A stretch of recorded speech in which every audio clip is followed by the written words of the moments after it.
মা, আমি ছোট ঠাকুমার কাছে হাতি ভাই আর টিয়া রানীর সাথে গল্প শুনতে যাচ্ছি। তাড়াতাড়ি চলে আসিস, তোদের জন্য দারুণ রান্না করেছি। ঠিক আছে মা, আসছি। ছোট ঠাকুমা, তুমি কোথায়? আমি টিয়ারানী বলছি, তাড়াতাড়ি আসো। হাতিদাদার গুর্দি দিদি আসছে তোমার গল্প শুনব বলে।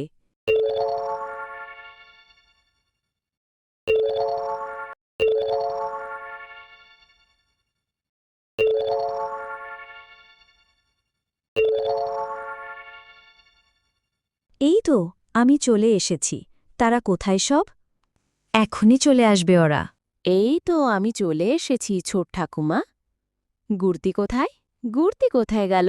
ওই তো গুর্দি আসছে।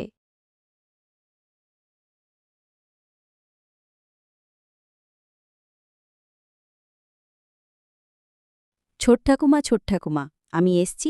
আমি যাই, তারপর গল্প শুরু করো। আস্তে আস্তে আয়, দৌড়াস না, পড়ে যাবি যে।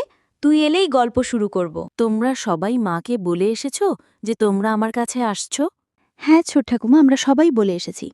ঠিক আছে, চুপ করে বসো। আমি আজ তোমাদের কিছু কথা বলবো, সেগুলো মন দিয়ে শুনবে আর সারা জীবন মনে রাখবে। আমাদের সমাজে গুরুজন মানে শুধুমাত্র বয়সে বড় কেউ নয়।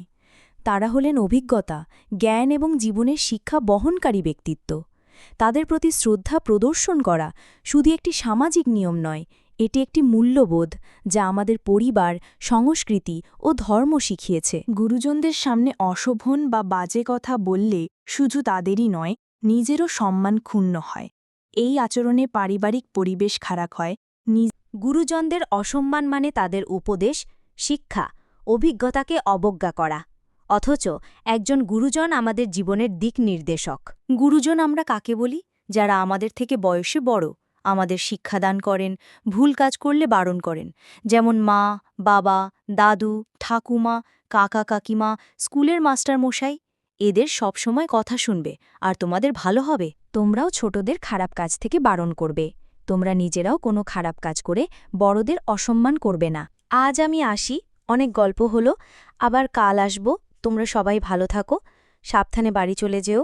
মা বাবা যা বলবে তাই মন দিয়ে শোনো, কোনো বাজে কথা বলবে না।